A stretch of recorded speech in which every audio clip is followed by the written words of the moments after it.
وہ کا طاقت نہیں ہوتی کہ وہ اپنے آپ پر غرور کرے، اپنے آپ کو کچھ سمجھے کہ میں نے اس کام کو کیا اور دیکھیں جی خدا میرے ساتھ ہے. جبکہ کلام مقدس اس بات کی تصدیق فرماتا ہے کہ معجزات اس بات کی دلیل ہوتے ہیں کہ خدا ان کے ساتھ ہے. کیونکہ نیکودیمس جو یہودیوں کا ایک بڑا سردار کاہن ہے، وہ مسیح یسوع کے پاس آتا اور اسے کہتا ہے کہ اے ربی، میں جانتا ہوں کہ تو خدا کی طرف سے استاد ہو کر آیا ہے، کیونکہ جو کام، جو معجزات یا تو دکھاتا ہے کوئی اور دکھا نہیں سکتا جب تک کہ خدا اس کے ساتھ نہ ہو. یعنی اس بات کی دلیل ہوتی تھی کہ خدا آپ کے ساتھ ہے.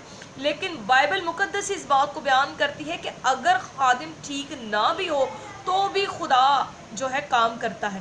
کس طریقے سے؟ اگر اس بات کو آپ دیکھنا چاہیں تو موسیٰ خدا کا بندہ جسے خدا نے چنا، لیکن اس نے ایک جگہ پر جو ہے خدا کی نفی کی، خدا کے حکم کو جو ہے حکم عدولی کی، لیکن پھر بھی خدا نے معجزہ ظاہر کیا ہے. اگر ہم استثناء 32 باب کی نہیں بلکہ خروج 20 باب کی 7 سے 12 آیت اور پھر 24ویں آیت کو دیکھیں تو وہاں پہ لکھا ہے کہ خدا نے جب حکم دیا موسیٰ کو کہ تو اس چٹان سے کہنا وہ تجھے پانی دے گی دستے صحین کے موقع پر، اس وقت چٹان کے اوپر ضرب لگائی موسیٰ نے، یعنی خدا کے حکم کی عدولی کی ہے، لیکن پھر بھی چٹان سے پانی نکل آیا. یہ اس بات کی دلیل ہے کہ اگر خدا کا خادم ٹھیک نہ بھی ہو تو بھی معجزہ رونما ہو سکتا ہے، اور معجزانہ طور پر چٹان سے جو ہے پھر بھی پانی نکل ہی آیا. اگر ہم ساؤل کی زندگی پہ غور کریں تو ساؤل نبی خدا کا جو چنا ہوا تھا، اسے بادشاہ ہونے کے لیے جو ہے مسا کیا گیا، وہ بھی ہمیں بتاتا سکھاتا ہے کہ جبکہ وہ کرپٹ تھا، اس نے خدا کی جو ہے نافرمانی کی، اس کے باوجود بھی خدا نے جو امالیکیوں کے ساتھ جو جنگ لڑی گئی اس میں اسے فتح مند ٹھہرایا ہے. اگر آپ پڑھنا چاہیں تو تواریخ کے اندر اس بات کا جو ہے حوالہ موجود ہے. اور ایک سب سے سالڈ اور بڑا پختہ ایویڈنس آپ کو دوں گی کہ کلام مقدس کے اندر سکھوا یہودی سردار کاہن کے 7 بیٹوں کا ذکر ہمیں ملتا ہے. اگر پڑھنا چاہیں حوالہ تو اعمال 19 کی 13 اور 14 آیت کے اندر یہ بات موجود ہے کہ کس طریقے سے وہ لوگ بدروحوں کو نکالتے تھے.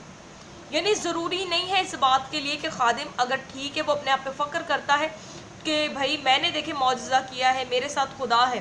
بے شک یہ اس بات کی دلیل ہے، لیکن اس کا رزلٹ ہم نے دیکھنا ہے. اب بات یہ پیدا ہوتی ہے کہ کیسے پتہ چلے گا کہ یہ معجزہ خدا کی قدرت سے ہوا ہے یا پھر یہ خدا کی طرز سے ہوا ہے، یہ خادم ٹھیک ہے یا نہیں. اس بات کا ہم پتہ کیسے چلا سکتے ہیں کہ لکھا ہے، میں آپ کو بتاتی چلوں کہ معجزات آخری زمانے میں ابلیس کا ایک بہت بڑا ہتھیار ہے.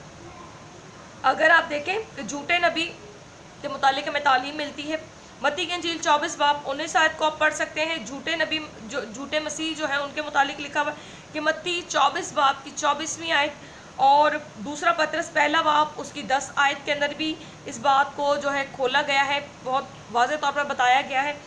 اور معجزات اور شعبدے میں فرق کیا ہوتا ہے، یعنی معجزات خدا کی طرف سے ہے یا پھر جو ہے ابلیس کی طرف سے، یہ پتہ کیسے چلے گا؟ کیونکہ خدا کی طرف سے کیے جانے والے کام کے متعلق ہمیں ملتا ہے خروج 4 باب 8 اور 9 آیت، تو اس میں لکھا ہوا ہے کہ جب وہ تیرا یقین نہ کرے تو ان کو معجزہ دکھانا، اور پھر بھی اگر وہ تیرا یقین نہ کرے تو پانی کو لے کر زمین پر چھڑک دینا، کیونکہ وہ سارا کا سارا پانی ہو جائے گا، خون ہو جائے گا، خون میں تبدیل ہو جائے گا. یعنی خدا نے اس کو بتا دیا کہ انسانوں کی بھلائی کے لیے خدا کی قدرت سے کوئی اگر کرشمہ رونما ہوتا ہے تو وہ معجزہ کہلاتا ہے. لیکن شعبدے میں کیا فرق ہے؟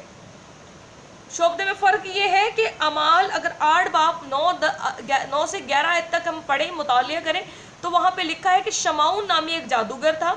وہ ایسے ایسے بڑے بڑے کام کرتا تھا کہ جس کی وجہ سے انسانوں کی عقل دنگ رہ جاتی اور کہتے تھے کہ ضرور اس کے پاس بہت بڑی قدرت ہے، بہت بڑی قدرت سے یہ کام کرتا ہے اور خدا اس کے ساتھ ہے.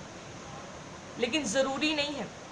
آج کے لیے ہمارے لیے عزیزو حاصل کلام یہ ہے کہ ضروری نہیں ہے کہ خادم ٹھیک ہو اور تمام تر معجزات خدا ہی کی قدرت سے ہو، کیونکہ کلام مقدس اس بات کی شہادت رکھتا، بتاتا اور سکھاتا ہے کہ خادم کرپٹ ہو، ٹھیک نہ بھی ہو تو بھی معجزہ رونما ہو سکتا ہے. تو اپنے آپ کو اویئر کرنے کی ضرورت ہے، جاگنے کی ضرورت ہے. اگر تو معجزہ ہونے کے بعد آپ کی زندگی جو ہے تبدیل ہوتی ہے اور آپ توبہ کرتے ہیں اور مسیح میں اپنی زندگی کو گزارتے ہیں، تو پھر یہ معجزہ جو آپ کی زندگی میں ہوا یہ خدا کی طرف سے ہے۔ لیکن اگر صرف اور صرف خادم کی بلے بلے ہو رہی ہے اور لوگ جو ہے وہ اٹریکٹ ہو رہے ہیں کہ جی اس خادم کے پاس بہت بڑی قدرت ہے، بہت بڑا کام کرتا ہے یہ، تو اس کا مطلب ہے پھر سوچنے کا مقام ہے۔ اور ایسے ہی لوگوں کے متعلق لکھا ہوا ہے کہ وہ جب روز محشر کے وقت پوچھیں گے کہ اے خداون میں نے تو تیرے نام سے بدروحوں کو نکالا ہے، بڑے بڑے معجزات دکھائے ہیں، لیکن اس وقت وہ علانیہ طور پر ان سے کہے گا کہ اے بدکارو میری نظر کے سامنے سے دور ہو جاؤ، کیونکہ میری تو کبھی تم سے کوئی واقفیت ہی نہ تھی۔ میں تمام تر عزیزوں سے ریکویسٹ کروں گی کہ اپنی اپنی خدمت پر غور کریں، اپنی زندگیوں پر غور کریں، کہیں یہ الفاظ آپ کا مقدر نہ ٹھہرے۔ تو یقیناً اس کلام کے وسیلہ سے خداوند آپ کو مجھے بھاری برکت دے۔ God bless you all of